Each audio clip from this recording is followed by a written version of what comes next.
ఓం శక్తి గురుభ్యో నమః గణాధిపతే నమః మాతృభ్యో నమః పితృభ్యో నమః జనేభ్యో నమః ఆచార్య దేవతాభ్యో నమః.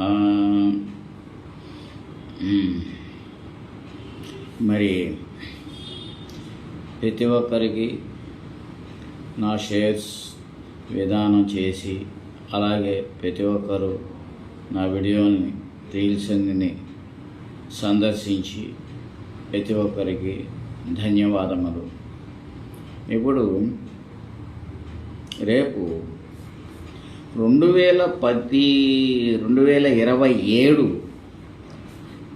డిసెంబరు 5-6 తారీఖుల్లో సుమారుగా 5-6 ఇప్పుడు రాహుకేతువులు చేంజింగ్.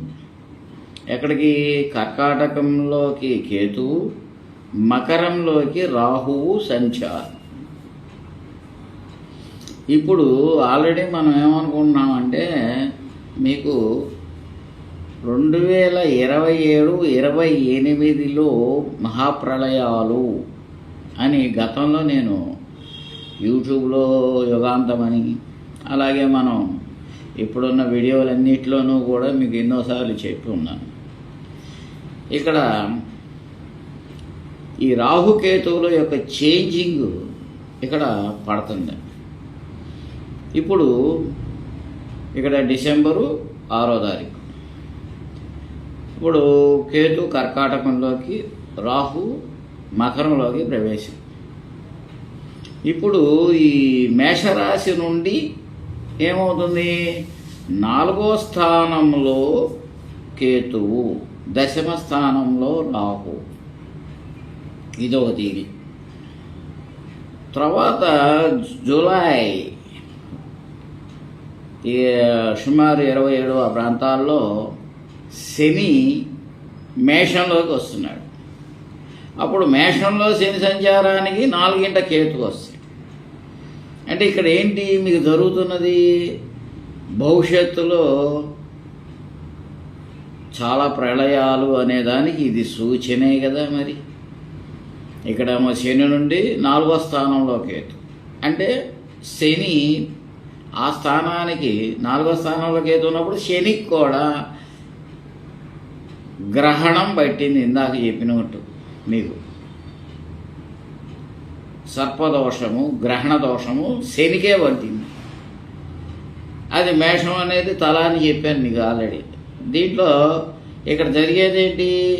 తల మీద, నెత్తి మీద శని తాండవిస్తూ 4వ స్థానంలో కేతువు అన్నప్పుడు సర్పదోషము, అపసవ్యకాల సర్పదోషము ప్రపంచానికే పట్టింది. ఇలా ఉంది పరిస్థితి ఒకటి. ఇప్పుడు ఇంకో భావం ఏంటంటే, అసలు కర్కాటక రాశ్యాధిపతి అయిన వాడు చంద్రుడు కదా. రాశ్యాధిపతి అని ఓ లెక్క ఉంటుంది, దానికి అధిపతి చంద్రుడు. అంటే చంద్రుడు అంటే ఎప్పుడు చంద్రుడు డే అండ్ నైట్ చక్రంలో లెక్క.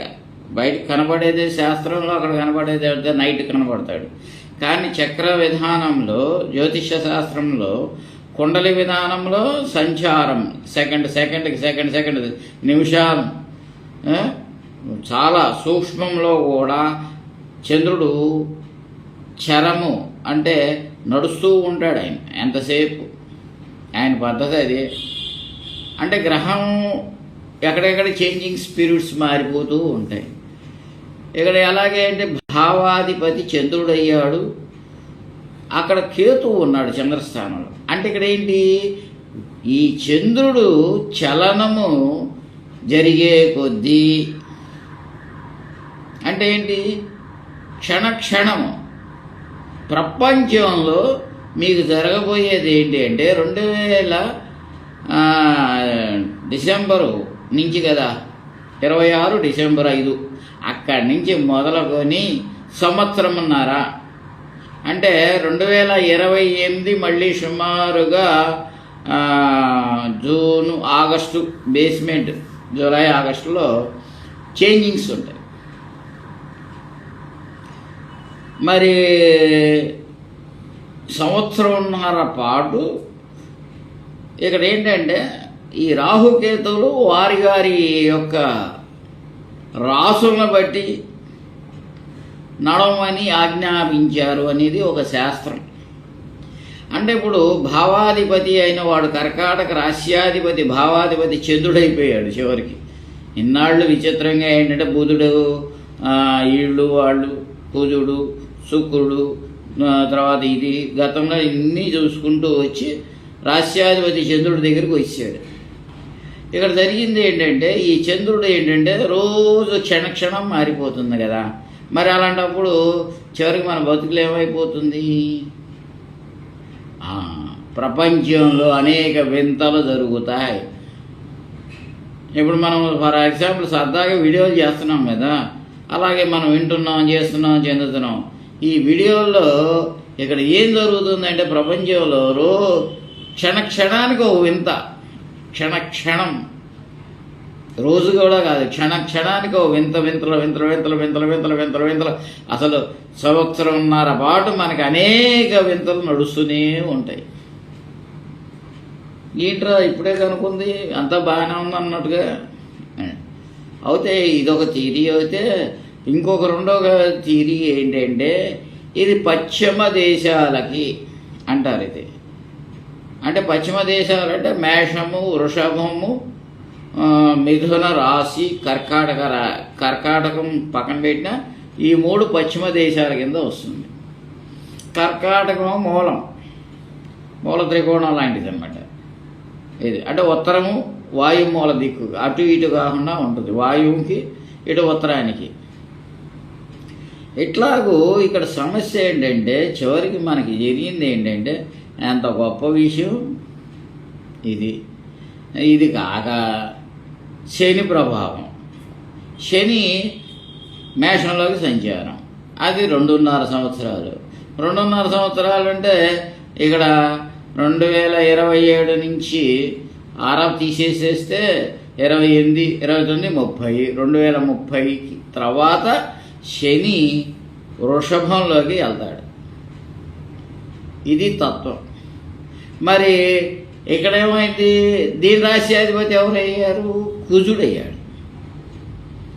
అప్పుడు చంద్రుడు కుజుడు ఇద్దరు మిత్రులే. ఇక్కడేమో కేతువు, అక్కడ శని. ఇక చూడండి ఎలా ఉందంటే గ్రహణం, గ్రహణం అన్నమాట. శని గ్రహణం అని అన్నానే. ఇక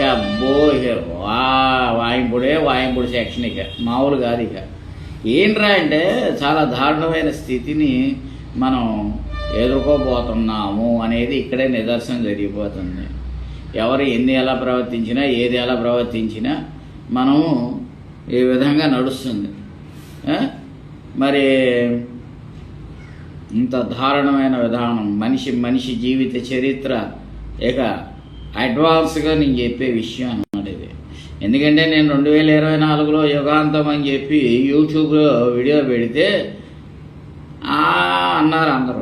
ఇవాళ మళ్ళీ జరుగుతుంది ఏంటంటే ప్రపంచం అంతా యుగాంతమా అంటున్నారు. అలాగే ఇక్కడ అడ్వాన్స్గా నేను ఇప్పుడు చెప్పేది ఏంటంటే మనిషి జీవిత చరిత్ర అసలు ఏం జరుగుతుందో, ఎలా జరుగుతుందో క్షణము ఒక విధానం నడుస్తుంది. అన్నీ వింతలే, ప్రపంచమంతా వింతలే.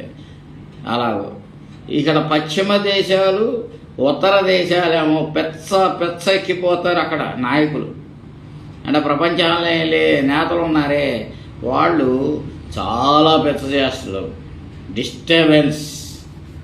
లేకపోతే ఇక్కడ మిగిలింది ఏంటంటే మకరం. ఈ మకరం అంటే direct America base. Makar కుంభాలు America base ఇది. ఎందుకంటే దక్షిణ భాగంలో నుంచి పూర్తి దక్షిణ మకరం అయితే దాంట్లో ఉత్తరమేమో కుంభం, ఆ భూభాగాలుగా ఉంటుంది. అంటే ఇప్పుడు ఏంటంటే కుంభంలో ఉన్నారు మన వాళ్ళందరూ, అన్ని దేశస్తులు కుంభంలో ఉన్నారు ఎక్కువగా. ఎందుకంటే డెవలప్మెంట్స్ అంతా ఎక్కువ శాతం ఉత్తర అమెరికా జరిగిందని అని అంటుంటారు. అలాగనమాట. సో ఇక్కడ ఏం జరుగుతుంది? మకరంలో రాహు ఉండటం వలన దేశాలకి ఎంత అరిష్టమైపోతుంది చూసుకోండి.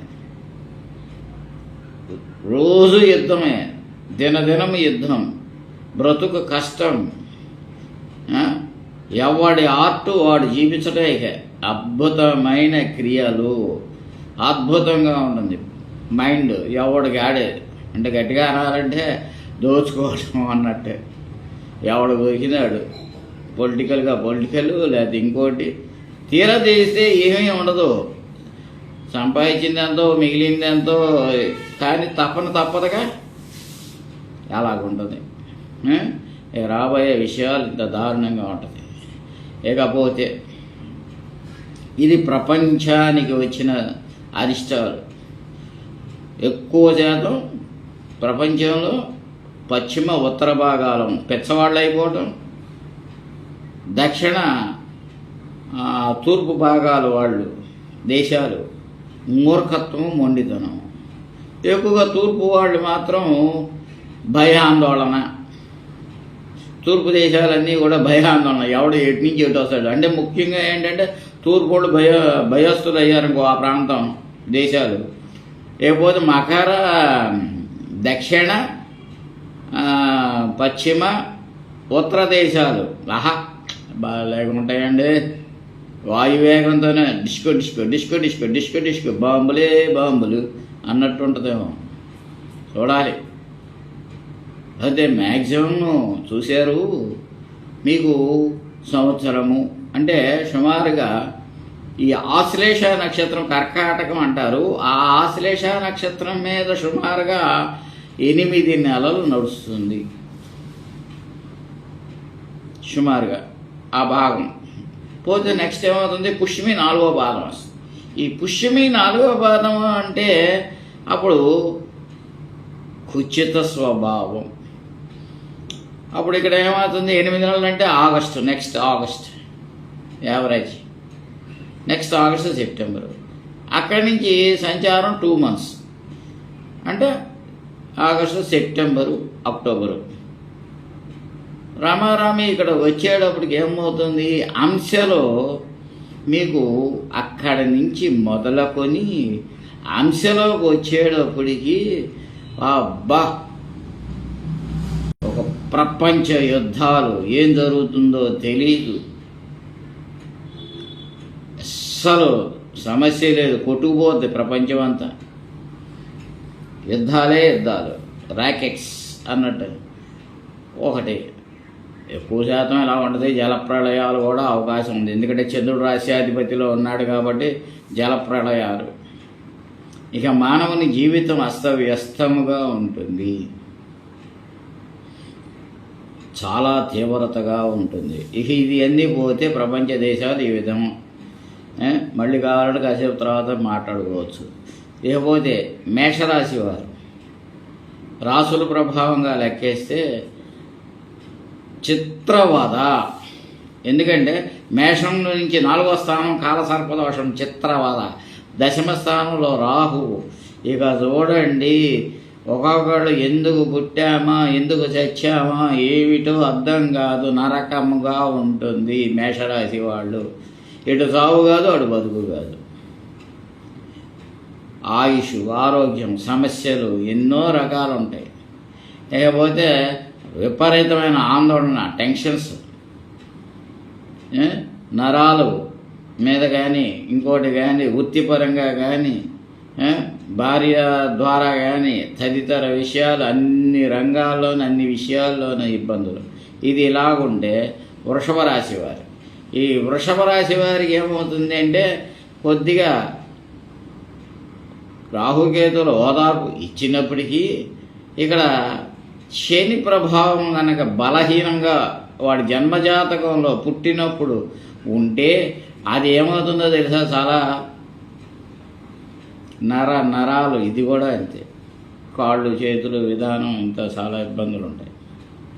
ఇది ఏంటంటే కుజకాల సర్పదోషతో ఉన్న శని, కుజ కాల సర్పదోష శని సంచారం. నేను చూసారా ఎంత ఉందో దీనికి. ఇలా చెప్పగలిగిన వాళ్ళు సహజంగా ఎవరు ఉండరు నాకు తెలిసి. ఎందుకంటే నేను ఎప్పుడు ఎంతోమంది సిద్ధాంతాన్ని ఫాలో అయ్యాను. సైలెంట్గా నేను కూర్చొని ఎన్నో మాటల విధానం నడుస్తుందా ఏదో మిల్లింగా చూస్తానికి ప్రయత్నిస్తాను. ఎక్కడ దొమ్మగా చెప్పినవాడు ఎవడు లేడు. సరే, ఇదో దీని ఇలా ఉన్నప్పుడు ఏంటంటే ఇక్కడ వ్యయంలో శని ఉండటం వల్ల చాలా ఇబ్బందికరంగా ఉండటం, చాలా వీక్గా ఉంటుంది. ఇది ఒక థియరీ. ప్రతిదీ ఒక రకమైన పోరాటం. ఎక్కువగా భార్య సంసారం జీవితాల్లో కానీ అన్ని రకాలుగా చికాకులు ఉంటాయి. ఇది సర్పదోషమే. లేకపోతే మిథునం. ఈ మిథున రాశి వాళ్ళు ఆందోళన, ఆతృత, టెన్షన్తో మాట్లాడేయటం, చికాకు పడటం, పెద్దవాడిని శత్రువుగా భావన చేయటం. అబ్బో ఇక ఏంట్రా బాబు జీవితం అంటే ఇక అంత బాబోయ్ అని అరుచుకోవటం అంతే.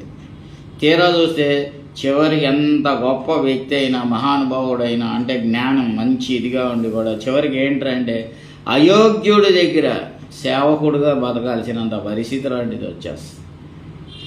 చివరికి ఎక్కడో మంచి ఉచ్చ స్థితిలో ఉన్నవాడు కూడా అయోగ్యుడికి సహకారం చేస్తూ లాభం పొందుతూ కింద స్థాయిలో ఉన్నవాడికి కూడా లొంగిపడి ఉండాల్సిన పరిస్థితి. ఇంత దారుణమైన కృత్యం ఉంటుంది. ఇకపోతే కర్కాటకం, డైరెక్ట్ కేతువు, సర్పదోషం, మహాదోషం, పెచ్చ గిలగిలగిలగిలగిల కొట్టుకోవడం. రోజు దినదినం ఒక రకంగా నడుస్తుంది వాడి జీవితం. ఇంత దారుణమైన స్థితిలో రేపు రాబోతున్న పిరుళ్ళండి బాబు. చెప్పడానికి నాకే భయం వేస్తుంది. గట్టిగా చెప్పాలంటే ఏం చేసేది కానీ తప్పదుగా సబ్జెక్ట్స్. ఎందుకంటే ముందే తెలుసుకుంటే దాన్ని సమర్థవంతంగా ఎదుర్కొనే శక్తి వస్తుందని నా ఆశ. అది భయపెడతాం అనే దానికంటే ముందు మనం తెలుసుకొని ఉండటం వల్ల మనకి జరిగేది ఏంటి, ఎప్పుడైనా యుద్ధం ఎలా ఉంటుంది అనేది తెలిసిన తర్వాత సమయస్ఫూర్తితో వెళ్ళి ఆ యుద్ధాన్ని గెలుచుకొని వస్తాం. అందుకు ఈ బాధ అంతా. లేకపోతే ఇది కర్కాటకం, సింహము. ఈ సింహంలోకి వచ్చినప్పుడు ఏమవుతుంది, అక్కడ భాగ్యస్థానంలో శని ఉన్నాడు. ఎందుకు షష్టాధిపతి సప్తమాధిపతి కూడా అయ్యాడు, ఉండి నీచ పొందాడు. అంటే భార్య ఏపు నుండి తర్వాత అన్ని కోణాల్లోనూ షష్టాధిపతి అంటే శత్రు రుణ రోగాలతోనూ ఇలాగ అన్ని రకాల కోణాల్లోనూ రేపు సింహరాశి వారికి 2027 నుంచి 28 జూలై వరకు దీని ప్రభావం ఇలా ఉంటుంది. సో ఇక్కడ పోతే సింహరాశి వారు, ఈ కన్యారాశి వారికి వచ్చేటప్పటికి ఎలా ఉంటుందంటే, ఇప్పుడు అనుష్ఠానం చివరికి అనుష్ఠానాన్ని మొత్తం మింగేస్తుంది. అది పంచమాధిపతి షష్టాధిపతి అయిన వాడు అష్టమంలో ఉన్నాడు. అంటే మనం ఎంత చేసిన దేవత అర్చనంతా కూడా చివరికి అంతా కోల్పేసి నాకేసినంత పని అయిపోతుంది. కన్యారాశి వారికి చాలా దారుణం. అదొక స్థితి. తర్వాత ఇక్కడ ఏమిటి, ఇకపోతే తులలో ఏమైంది, అక్కడ మళ్ళీ యాంటీ క్లాక్, మేషానికి ఆపోజిట్. అంటే అక్కడ అర్థమైంది మేష లక్షణాలు తులా లక్షణాలు కూడా ఉంటాయి. కాదు ఇక్కడ ఏంటి అంటే సప్తమ స్థానంలో శని ఉన్నాడు. తులా లగ్నానికి, తులా రాశి వారికి సప్తమ స్థానంలో శని ఉన్నాడు. అందుకని ఏంటి, భార్య ఏపు నుండి చాలా సమస్యలు ఉంటాయి తులా వారికి. ఆరోగ్య సమస్యలు కానీ ఇంకో సమస్యలు కానీ, ఆ అమ్మాయి భార్య అయితే భర్త, భర్త అయితే భార్య. ఇది తులారాశి వారు స్త్రీ అయిందనుకోండి పురుషుడికి వస్తుంది, భర్తకు వస్తుంది. అలాగే తులారాశి వారికి భార్య అయితే భర్త, భర్త అయితే భార్యకి వస్తుంది. ఈ దోషాలు చాలా చిత్రవదాన్ని పెంచడం ఇలాంటివి జరుగుతుంటాయి. ఇది ఆపోజిట్ డైరెక్షన్ అంటారు దీన్ని. మళ్ళీ అక్కడ వృశ్చిక రాశిలోకి వచ్చినప్పుడు మీకు దశమ స్థానం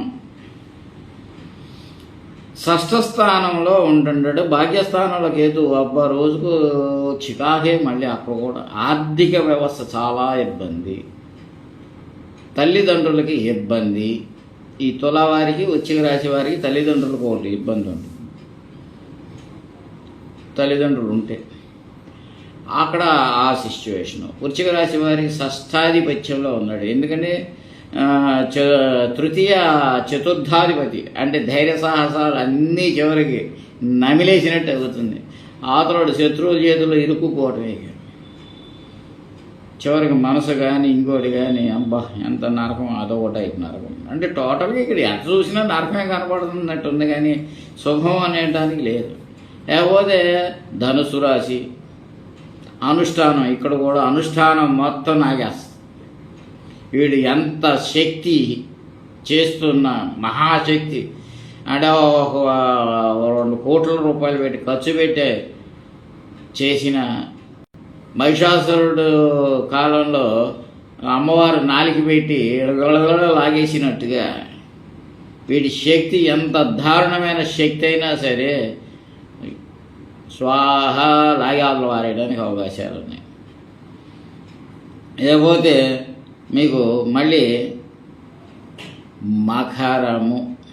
మకర రాశిలోనే రాహుకేతు, ఇక్కడ ఆపోజిట్ కేతు. అంటే ఇక్కడ ఏంటి, మకర రాశి వాడు మహామూర్ఖత్వం, మొండితనం, పట్టుదలలో ఉన్నా భార్య స్థానం యొక్క డిస్టర్బెన్స్ ఎక్కువగా ఉంటుంది. సప్తమ స్థానంలో కేతు ఉండటం వలన సంసారం, సాగరం ఇలాంటివన్నీ చికాకులు. ఇక్కడ కూడా తల్లి తండ్రుల యొక్క ఎఫెక్ట్లు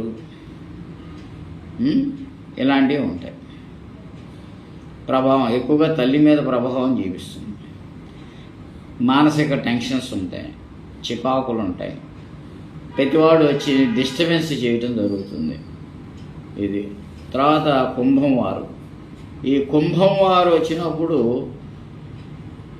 రాహుకేతువులు, రాహు వేయబడ్డాడు కాబట్టి ఇక్కడేంటి, మానసికంగా తలంతా కోల్పోయినట్టుగా ఉంటుంది. చికాకులు, పూర్తి స్థాయిలో డిస్టర్బెన్స్.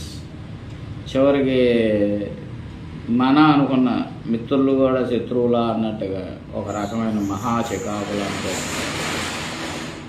వాళ్ళే పెచ్చోళ్ళు, మనం ఒక పెచ్చోళ్ళం. బుర్ర తక్కువగా ఉంది, ఆడు చేసే విన్యాసాలు ఇది అట్టుకోలేగారే బాబు, నా దయించి కాసేపు రిలీవ్ తీసుకోవాలి, రిలాక్స్ ద బాడీ అన్నట్టుగా ఉంటుంది. ఇది ఇలాగుంది.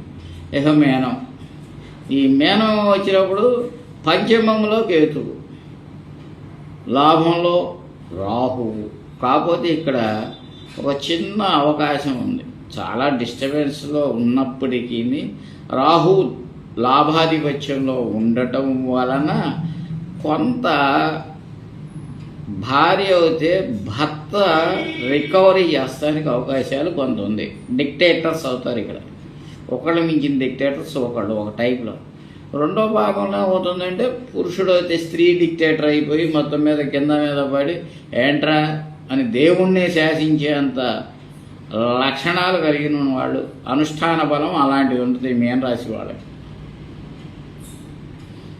ఎందుకనంటే ఇక్కడ మీకు గురువు యొక్క బలము బాగా వచ్చింది జాతకంలో, అందువలన ఒక అవకాశం ఉంది. నెక్స్ట్ ఏంటంటే 1 year తర్వాత అంటే మళ్ళీ ఆగస్టు సుమారుగా జూలైలో గురువు మారతాడు. అప్పుడు గోదావరి పుష్కరాలు వస్తాయి, తర్వాత కృష్ణ పుష్కరాలు వస్తాయి. దీని ఎఫెక్ట్ ఏంటంటే గురువు మొత్తం మీద ఈ మీనరాశికి బలోపేతం చేసి, అంటే వీళ్ళు పూర్వం నుండి కొంత దేవతా అనుగ్రహం ఎక్కడో ఉండాలి. గట్టిగా చెప్పాలంటే దేవతా అనుగ్రహం ఈ మీనరాశి వాళ్ళకి ఉంటుంది. ఎందుకంటే గురుస్థానంలో ఉన్నవాళ్ళు వీళ్ళు, ధనుసు వారు గురుస్థానం వారు. అందువలన వీళ్ళిద్దరూ ఏంటంటే కాస్త కూస్త తట్టుకొని నిలబడే స్థితి చేసుకుంటూ కోల్పోతూ కూడా చివరికి నిలబెట్టుకుంటుంటారు వీళ్ళు. కర్మల రాసులు మాత్రం ఛత్రవదే. ఈ విధంగా డిస్టర్బెన్స్లో ఉంటూ ఈ ప్రపంచం అంతా మనకి చాలా చిత్ర విచిత్ర విన్యాసాలతో ఉంటుంది. క్షణక్షణము, దినదినము కాదు. ఇదేంటంటే దినదినాభివృద్ధి అనే పదం ఈసారి క్షణక్షణమే. ఈ క్షణక్షణం ఒక వింత.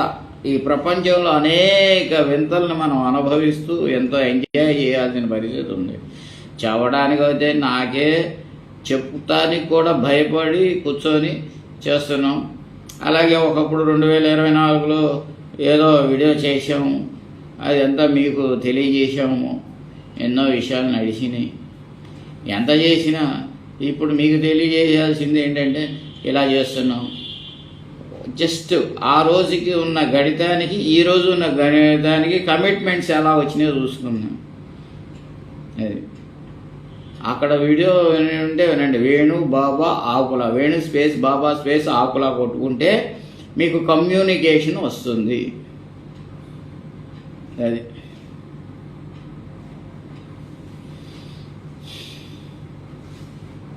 కమ్యూనికేషన్ వస్తుంది. ఇట్లా ఈ జీవితంలో విచిత్రమైన సంఘటనలకి మనము ఇదవుతుంది. ప్రకృతి కూడా ఇటు జలప్రళయం కానీ, అగ్ని ప్రళయం అంటే యుద్ధ భయాలతో కానీ, మరి శని కుజస్థానంలో ఉండటం వల్ల యుద్ధ భయాలు. మరి దీనికి తోడు ఏమైందంటే 2027 మకర సంక్రాంతికి మహిషాసురుడు మహీ వాహనం అంటే అది కూడా ప్రపంచ దేశాలకి అరిష్టం. ఎక్కువగా మొన్న జరిగిందేమో వరాహం పంది మీద ఉండటం వల్ల ముస్లిమ్స్ దేశాలకు ఇదైంది. ఈసారి క్రిస్టియన్స్ దేశానికి కూడా చెప్పలేము. ఎందుకంటే ప్రపంచ దేశాల్లో ఉన్నది కూడా క్రిస్టియన్స్ దేశాలు. అందువలన ఇదేంటంటే మహిషాసుర మర్ధని. ఈ మహిషాసుర మర్ధని అంటే స్త్రీ కదా, స్త్రీయేగా. అలాగే లోతుకి వెళ్ళడం నాకు మరీ అంత రిస్క్ ఎందుకులే, కానీ మీరు టూకీగా చెప్తాను, అర్థం చేసుకోండి. ఇక్కడ స్త్రీ మహిషాసురుడు అంటే ఈ ప్రపంచ దేశాల్లో స్త్రీని ఒక ఆట బొమ్మలా చిత్రీకరించి అసలు దారుణంగా చేసిన క్రియలు అన్నిటికీ ఇన్నాళ్ళు భరించిన విధానంలో ఇప్పుడు ఈ దేశాలన్నిటికి కూడా అరిష్టాలకి వస్తుంది. అది దీంట్లో మళ్ళీ ఇందాక కిందటి వీడియోలో చెప్పాను, ఈ కేతువుకి ఈ రవి బుధ కుజ శుక్ర శని ఆల్రెడీ గ్రహణం పట్టేసినట్టే, మీకేం లేదు. మేషంలో శని 4 కేతువు, అసలు పూర్తి గ్రహణమే. ఇది కూడా కర్మాలు ఇలా రన్నింగ్లోకి వచ్చినప్పుడు చాలా దారుణమైన స్థితిని ఎదుర్కొంటూ ఉంటుంది. అంశలో ప్రభావాల్లో ఉంటుంది. అంటే అంతర్గత దోషం. ఇందాక కనపడలేదు కాబట్టి మూసుకున్నాం అని అన్నట్టుగానే ఉంటుంది. అక్కడ కనపడకపోయినా మన మీడియా ద్వారా ఇన్నాళ్ళు మనకి తెలియక ఏదో తప్పు చేసాం. తెలియనప్పుడు దాన్నే పెద్ద ఇవ్వదు. కానీ మనకేంటంటే ఈ మీడియాతో గ్రహణం అని క్లారిటీ చేశారు. దాన్ని అయినా కూడా మనం తెలియదు, నాకేం సంబంధం లేదని కూర్చున్నాం. అదే ఇప్పుడు మనం అనుభవిస్తూ కూర్చోవాలి. ఇప్పుడు చూసారా ఇవన్నీ కలిపి పీడ. అన్ని రాసుల వాళ్ళు ఏం చేశారు, ఆ రాశివారు అని అనుభవిస్తూ అందరూ సుఖపడిపోయాం. ఎందుకంటే జన్మరాశి వారు చేయటం వలన జన్మశక్తి వచ్చింది, అందరూ బతికాము చివరికి. కానీ అంతర్గత లోపం చివరికి అదే ఈ ప్రళయాలు ఇప్పుడు రాబోయేది. ఎందుకంటే అసలు క్లోజ్ ఆఫ్ ది టైం 2000కే అయిపోయింది. మరి అలాంటప్పుడు ఇది క్లోజ్ ఆఫ్ టైం. అందుకని ఇక్కడ చూడండి, ఇంత కూడా మళ్ళీ ఎంత స్పీడ్గా పెరుగుతుంది, పరిగెత్తుతున్నాం. ఎంత నిద్ర లేని స్థితి. మా చిన్నప్పుడు చక్కగా మంచి నిద్ర ఉండేదండి బాబు. 6 గంటలకు చక్కగా నిద్రపోయేవాళ్ళు, 7, 8 అయ్యేటప్పటికి చక్కగా నిద్రపోయేవాళ్ళు. పొద్దున్నే లేచి చాలా కార్యక్రమం చేసేవాడు. వాళ్ళ నిద్ర అనేదే పోయింది. పని ఉన్నా నిద్ర లేదు, పని లేకపోయినా నిద్ర లేదు. చిత్రపద అనుభవిస్తూ నడుస్తున్నాం. ఎందుకంటే ఏదో కోరికలు, ఏదో వ్యామోహం, ఏదో తిరిగి చివరికి అంతా కలిపి ఏంటంటే ఏం జరుగుతుందిరా నాయన అంటే మీకు అన్నీ వింతలే. అందుకే చూశారు, మనకే తెలియకుండా ఆ భక్త ప్రహ్లాదులో చెప్పినట్టుగా, అరే నువ్వు ఎంత త్వరగా చేస్తే అంత త్వరగా నేను ముందుకు వచ్చేస్తాను అన్నట్టుగా విష్ణువు. మనం కూడా అలాగే ఎంత కృషి చేస్తున్నాం అంటే అంత దారుణంగా కృషి చేస్తున్నాం. అంత గట్టిగా చెప్పాలంటే ఎంతకంటే ఫాస్ట్గా పరిగెత్తుతున్నాం. ఎంత దారుణమైన ఫాస్ట్ పరిగెత్తుతున్నాం అంటే ఈ ప్రపంచం ఇంత ఫాస్ట్గా వెళ్ళిపోతుందంటే అంతకు వెళ్ళిపోతున్నాం. దాంతోపాటు చివరికి నేను కూడా మరి ఇప్పుడు లెక్కేస్తే నా వయసుకి ఇప్పుడు ఈ మరి రీల్స్ ఏంటి ఇదేంటి అంటే అంత ఫాస్ట్లోకి వెళ్తుంది ప్రపంచం. టెక్నాలజీ ప్రతి మైండ్లోనూ టెక్నాలజీ ఉపయోగం. చదువులేని నేను ఎవరికి పట్టినా ఆడికి కూడా టెక్నాలజీని ఉపయోగించుకునే స్థితికి వచ్చింది. అంటే అంత ఫాస్ట్. ఎందుకని? రాబోయేది ప్రళయం అయిపోతుంది, క్లోజింగ్. నువ్వు ఏం కొట్టుకున్నా ఎలా కొట్టుకున్నా టక టక టక టక. చూడండి, మరణమేలండి, చచ్చిపోతాంలేండి, రాలేదు, right right right right, hi hi hi hi అంటున్నాం. డోంట్ కేర్, అన్నీ ఓకే ఓకే ఓకే. వచ్చినప్పుడు వస్తుందండి. ఇవన్నీ ఏంటండి భలేవారు. భయమే, కానీ పరిగెత్తుడే. అసలు ఎంత గొప్పగా ఉంది. ఒకసారి మళ్ళీ మనం రీసెర్చ్ చేసుకుంటే ఎంత గొప్పగా ఉందండి. కాబట్టి రాబోయే ప్రపంచంలో చివరికి మన పరిస్థితి ఏంటంటే మనం చాలా కృషి చేసి రన్నింగ్ రేస్ చేస్తున్నాం. సూపర్. ఇంకా ఇలా ఉంది. కాబట్టి ప్రతి క్షణము ప్రతి రాశి వారికి ప్రపంచం మెయిన్. ఈ ప్రపంచంలో బతుకుతున్నాం మనం, అంతేగాని మన మీద ప్రపంచం బతకట్ల. ప్రపంచము ఖగోళంలో ఉన్న వింతలు. ఖగోళము అనగా ఇద్దరు చెప్పే ఆకాశం కాదు, భూమే. నువ్వు నివసించేదే ఖగోళము. ఇది మెయిన్ పాయింట్. ఖగోళం అంటే ఎక్కడో కూర్చొని పోయి డ్యాన్స్లు వేయట్లా. మనమే గ్రహాలం అంటే. ఎవడు ఫర్ ఎగ్జాంపుల్ ఒకడు శని దశలో పుట్టాడు, ఒకటి బుధ, ఒకటి గురువు, ఒకటి కేతువు, ఒకటి శని. ఇక్కడ ఉన్న ప్రభావాల్లో ఈ కేతు గ్రహాలన్నీ కలిసినప్పుడు కానీ, శని గ్రహాల వలన ఉన్న మనుషుల వలన కానీ ఈ మెంటల్ టెన్షన్తో ప్రపంచమంతా నరకము అనుభవిస్తుంది. ఇది తత్వం. అసలు ఇంకా ఫైనల్గా చెప్పాలంటే ఇక్కడ ఏం జరుగుతుంది? శని 4వ స్థానంలో కేతు ఉండటం వలన, రాహు ఉండటం వలన, రాహువు జాతకులు, శని జాతకులు, కేతువు జాతకులు ఎవరైతే ఉన్నారో వాళ్ళు వలన ప్రపంచము తలగింతులవుతుంది. అది ఇప్పుడు శనివత్తు రాహు అంటే రాహువు శని ఫలితాలను ఇస్తున్నాడు. మళ్ళీ ఇక్కడ శని రాహు కేతువుని చేస్తే కుజవత్ కేతు, కుజుడు ఫలితాలని కేతు ఇస్తాడు, కేతువు కూడా కుజ ఫలితాలను ఇస్తాడు. ఆల్టర్నేటివ్ అంటే ఇక్కడ ఏంటి? కుజుడు కూడా మిక్స్ అయిపోయాడు ఇక్కడ. అంటే ఈ నలుగురు, కుజుడు అంటే ఏంటి? భూమికారకుడు, యుద్ధకారకుడు, సర్వము దుర్మార్గము, దుష్టత్వము. అలాగే పొలిటికల్స్లో మన హిస్టరీ మొత్తం కూడా, ప్రపంచ హిస్టరీ కూడా ఫైనల్గా వెన్నుపోటు. మనిషిని వెన్నుపోటు పొడుచుకొని చంపేవాడు. అంటే పెరిగేది అన్ని వ్యవస్థల్ని నాశనం చేసి చివరికి తన ఆధిపత్యం అని చివరికి మిగిలి చివరికి ఆడు కూడా పోది. ఎందుకంటే ఇప్పుడు మహాభారత సంగ్రహాల చివరికి అంతా మిగిలిపోయి అందరూ చచ్చిపోయిన తర్వాత ఇంకేంటి మిగిలేదు నా బంద. చివరికి ఎవడు మిగిలాడంటే పంచపాండవులు మిగిలారని చెబుతారు మాకు చిన్నప్పుడు. అదే ఇప్పుడు ఉన్న దాంట్లో కొన్ని విషయాలు చాలా విశ్లేషణ బాగుంది ఇది కూడా. అయితే ఇక్కడ మనం పాత పద్ధతుల్లోనే ఉండేది, కొద్దిగా అలాగే నడుచుకుంటూ చేసుకుంటూ వెళ్తున్నాం. ఎందుకంటే ఎక్కువ ఆలోచించిన బుర్ర హీట్ ఎక్కుతుంది. ఇప్పుడు ఈ వయసులో మనకంత ఇదేముంది. సో ఏది ఎలా ఉన్నా ప్రపంచం అంతా ఏంటంటే ఫాస్ట్ అంటే త్వరగా అనుభవించేయాలి. పరిగెత్తు, అనుభవించాల్సింది ఏదో తిని. పండులు, ఏ పండు ఉంటే నీ కోరికతో ప్రకారం అనుభవించాల్సిన కోరికని తీర్చేసుకో. పండు అంటే అది. అన్ని రకాల కోరికలు, సమస్త వ్యవస్థ కోరికలు తీర్చేసేసుకోవడమే.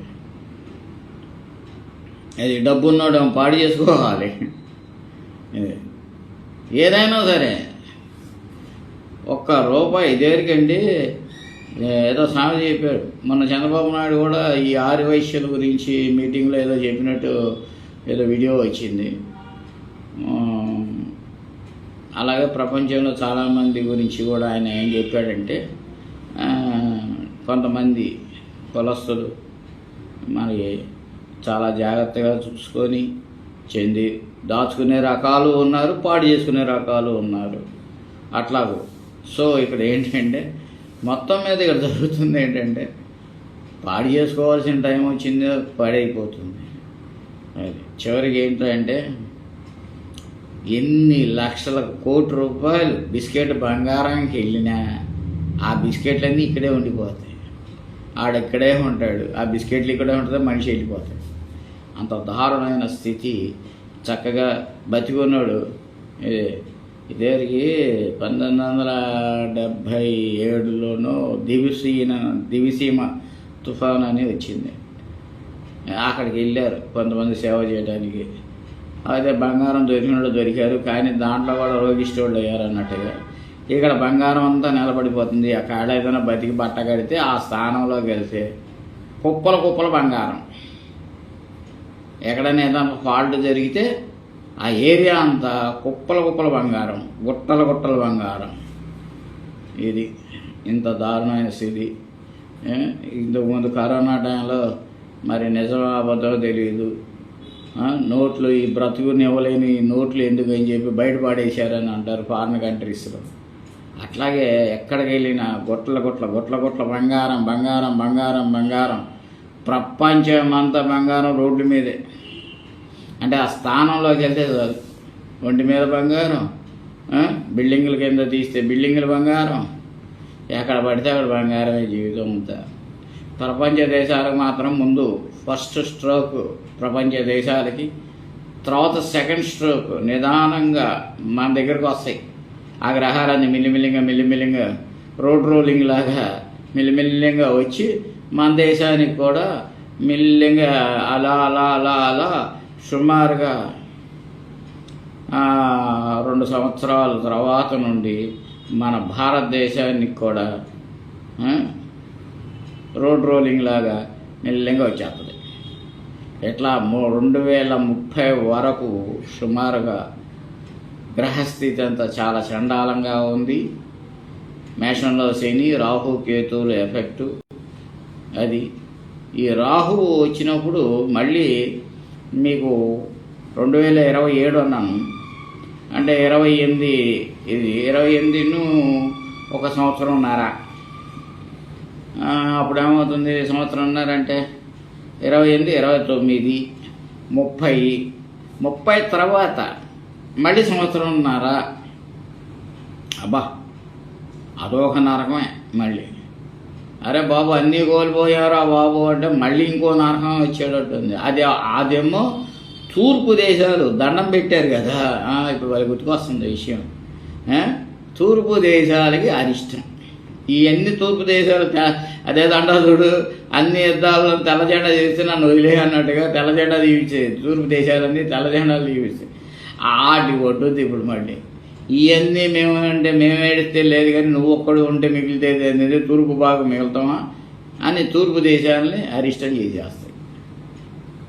మొత్తం టోటల్గా మిగిలింది ఏంటంటే యావరేజీగా 40% ప్రపంచంలోనే కూలిపోయే విషయం ఉంది.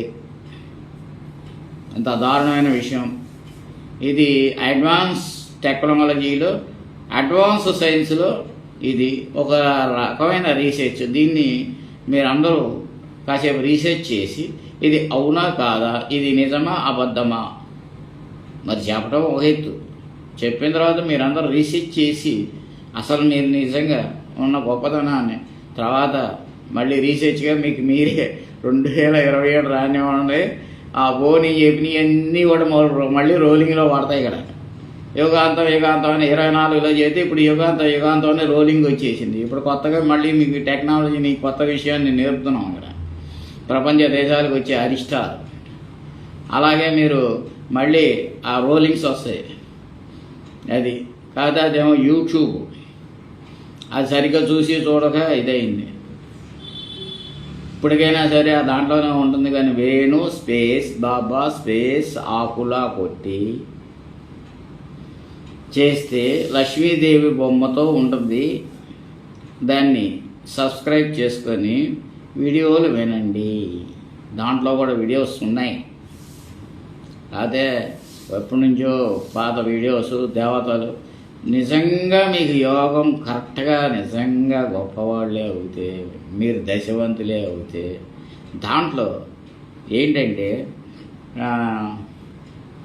దేవీ కట్మాల ప్రత్యుంగర హన్మత్ వ్రతం సమస్తం, హన్మత్ బడబాలన స్తోత్రం, తర్వాత అట్లా ప్రతిది సబ్జెక్ట్, అన్నిటికంటే సబ్జెక్ట్ ఏంటో తెలుసా? దాంట్లో వేణుబాబా స్పేస్ ఆకుల దాంట్లో ఉన్నది యూట్యూబ్లో. ప్రతి మనిషిని పరిపాలించే దేవతలని ఒక స్పెషాలిటీ అది ఉంది. ఏ సిద్ధాంతి ఈ ప్రపంచంలో ఏ సిద్ధాంతి దగ్గర ఆ మంత్రాలు దొరకవు. అది నా దగ్గరే దొరికినాయి. అది ఏమైనా వినగలిగితే అదొకటైపు. ఇవన్నీ కనుక వీడియోలు వింటే వీరబ్రహ్మేంద్ర స్వామి వారు చెప్పినట్లుగా మంచి అనేది ఎక్కడన్నా ఉంటే మనలో, అంటే చివరికి నేను కూడా ఉన్నాను స్వామి, నేనేదో తప్పుకొని వెళ్ళిపోతాను అనుకోకండి. ఆ ప్రపంచంలో నేను కూడా ఒకడిని. కాబట్టి మనకి అందరం విని అవన్నీ వినగలిగిన వాళ్ళకి, నాకు తెలిసినంత వరకు ఇప్పటి వరకు నా వీడియోలన్నీ కూడా విన్న వాళ్ళకి చాలా శుభాలు జరిగినాయి. అలాగే అవకాశం ఏదో జస్ట్ నేను చెప్పగలిగిన వాడినే, కానీ ఇదే అంటే నేను అన్ని పైన దేవుడు ఉన్నాడు. ఆ దేవుడిని నిర్ణయం చేయాలి. ఏదో భాష ఒకసారి అయితే 100 సార్లు చెప్పాడు అన్నట్టుగా ఏదైనా దైవానుగ్రహం. సో ఇక్కడ జరుగుతున్నది ఏంటంటే, మీకు అవి కనుక వీడియోలు అన్నీ పూర్తిగా దేవతలే. ఎందుకంటే రాబోయే ప్రళయాలకి ప్రతీక ఈ వీడియోలను తయారు చేశాం. అవన్నీ కనుక వినగలిగితే చాలా బాగుంటుందని ఒక ఆశ. ఏదైనా దేవుడిని మనం శాసించలేం, గ్రహాలని శాసించలేం, ఎందుకంటే మానవులం. అందువలన ఇంక మీ ప్రపంచంలో గ్రహాన్ని శాసించేంత మగోడు అంటే ఊరికే మేమేం చేస్తామంటే చేస్తున్నాం. కార్యక్రమం చేసినప్పుడు నేను అని అనకపోతే డబ్బులు రావు. ఉన్న వాస్తవం నా భక్తులకే చెప్పేస్తా. లేకపోతే ముందు చెబితే డబ్బులు ఇవ్వదు. కరెక్టే కదా? మీరు నిజంగా చెప్పండి, అబద్ధమా నిజమైంది? ముందుకైనా అంతా మీ యోగ్యత వల్ల నాకు నేను చేశాను అని అంటే ఎవడన్నా ఇచ్చేవాడు ఉన్నాడా? అలాగే అంతా ఏదో ఇంత అమౌంట్ అంత అమౌంట్లో చెప్తూ బతుకు తెరువు తెరుచుకుంటూ నిజంగా చేసుకుంటూ జేబులు పెట్టుకున్న తర్వాత అంతా దైవ సంకల్పం అండి. ఇదంతా దైవానుగ్రహం. వారు శాసించారు, మనం చేసాం. అలాగే మీకు మంచి జరుగుతుంది, శుభం జరుగుతుంది అన్నాం. అలాగే ప్రతి ఒక్కరికి శుభాలే జరిగినాయి. ఎంత కాదనుకున్నా మొత్తం మీద అంటే ఈ అమ్మటే ఏమన్నా తీసుకొచ్చి ఏదో సినిమాలో చెప్పినట్టు ఒక సీన్లోనేమో కోటీసుడు, ఓ సీన్లో దరిద్రుడు, ఒక సీన్లో దరిద్రుడు, ఓ సీన్లో కోటీసుడు అయినట్టు అమ్మటే రోలింగ్ అవ్వదు కదండి. 2 అవర్స్లో అన్ని చరిత్రలు మార్చేయచ్చు, ప్రపంచాన్ని కూడా జయించేయచ్చు. అది ఒక్కసారి ఇది మహర్షిలో ఆడు చెప్పినట్టు ఆరిజిన్ గ్రూప్ అని CEO అయిపోయినట్టు చూపించేస్తాడు. ఇదంతా సినిమా కాదు, రియల్ జీవితం. కాబట్టి ఏదో భగవంతుడు మా లాంటి వాడికి చేసాడు. వాళ్ళ దోవలో మనం నడుస్తున్నాం, మన దోవలో వాళ్ళు నడుస్తున్నారు అన్నట్టు ఇది. సో ఏది ఏమైనా సరదాగా మాట్లాడుకున్నాం, సరదాగా ట్రీట్ తీసుకోండి. అలాగే ఇక్కడ సమస్య ఏంటంటే ఒకసారి అన్నీ పూర్తిగా నా వీడియోస్ అన్నీ క్లారిటీగా వినండి, మీకు పెద్ద గొప్ప సబ్జెక్టే వచ్చేస్తుంది నాకు తెలిసి. సరే ఏది ఏమైనా అంతా మంచిగా జరగాలి, ప్రపంచం బాగుండాలి, మళ్ళీ మన భారతదేశం శుభ్రంగా ఉండాలి, మన వాళ్ళందరూ కట్టుబట్టైన కట్టుదిట్టాలతో భారతదేశ రక్షణకి చేసుకోవాలి. ఇక్కడ ఉన్న వాళ్ళు కొడుకు తెచ్చారు మరి మనం ఏం చేయలేము. ప్రతివాడు భారతీయుడే. భారతదేశంలో ఉన్నప్పుడు భారతీయుడే లెక్క. ఇక్కడే కదా పుట్టింది. సరే, ఏది ఎలా ఉన్నా మనం మనల్ని రక్షించుకున్నామా, దేశానికి అరిష్టమా, ఇవన్నీ తర్వాత. ముందు ప్రపంచ దేశాలకు మాత్రం చచ్చినక్కడ జనారే అని ఉన్నట్టుగా అనిపిస్తుంది. నెక్స్ట్ ఆప్షన్లో చెప్పాక మీకు 28, 29, 30లో మనకు వస్తుంది. ఎందుకంటే శని సుమారుగా భరణి నక్షత్రం మీద శని వచ్చినప్పుడు ఎక్కువ వస్తుంది. తర్వాత ఇంకొక సీన్ కూడా ఉందండి. దశరథ మహారాజుకి రోహిణి నక్షత్రము ప్రథమ పాదంలో శని సంచారంలో కూడా భారతదేశానికి అరిష్టము. ఇలాగూ ఏంటంటే అది నిజంగా భారతదేశానికి సంబంధించిన ఇదే అవుతే భారతదేశానికి ఎక్కువగా ఒక రకంగా కొన్ని చరిత్రలో శ్రీరామచంద్రుడు టైంలో ప్రపంచమంతా ఆయనది శ్రీరామచంద్రుడిది అనేది ఒక అనాలిసిస్ కొంత ఉంది. ఆయన మొత్తం టోటల్. అయితే అది నిజమా అబద్ధం అనేది వద్దు, చర్చలు మనకు వద్దు. అయితే ఇక్కడ ఏంటంటే ఈ రోహిణి నక్షత్రం మీద ప్రథమ సంచారంలో ఉన్నప్పుడు మాత్రం ప్రపంచ అరిష్టాలు, భారతదేశ అరిష్టాలు ఉంటాయి. సో ఇక్కడ ఈ మేషంలో శని సంచారం అంతా కూడా ప్రపంచ దేశాలకు అరిష్టం అవుతే ఇక్కడ జరిగేది ఏంటి? రోహిణి నక్షత్రం. రోహిణి నక్షత్రం అంటే ఇవన్నీ కలిపి వచ్చేటప్పటికి మకరములో, వృశ్చికంలో రాహువు, మళ్ళీ ఇటు తూర్పు దేశాలకి మన భారతదేశానికి కూడా అరిష్టాలు రావటం, ఇలా చాలా దారుణంగా ఉంది. తర్వాత మళ్ళీ అనేక మేధావులు, ఉద్దండ పండితులు ఏదో అంటారు చూడండి, మహానుభావులు, మహాశక్తి సంపన్నులు, అందరి వీడియోలు బయటకు వచ్చేస్తాయి మీకు మెల్లిమెల్లిగా. అద్భుతమైనది వాళ్ళ క్రియల్లో వాళ్ళ యాంగిల్స్లో చెప్పేసుకుంటూ వస్తారు. తర్వాత ఈ ప్రపంచ ప్రళయం ఏ విధంగా ఎలాగో బేస్మెంట్ అని ఒకవైపు సిద్ధాంతులు, ఒకవైపేమో ప్రొఫెసర్స్, అందరూ శాస్త్రకారులే కదా. అంటే నేను ఎలాగో అందరూ. So happy. Okay, thank you very much. కాస్త ఇప్పుడు వరకు సంతోషమైన విషయం. అందుకని సమస్తాలు అవకాశ వినోభవంతు. ఓం శాంతి శాంతి శాంతి. హరి ఓం శక్తి శివాయ పరబ్రహ్మణి. జయ విజయ రామ, జయ విజయ రామ, జయ విజయ రామ, జయ విజయని ఆదిపరాశక్తి, జయ విజయని ఆదిపరాశక్తి, జయ విజయని ఆదిపరాశక్తి. హరి ఓం, హరి ఓం, హరి ఓం. ఓం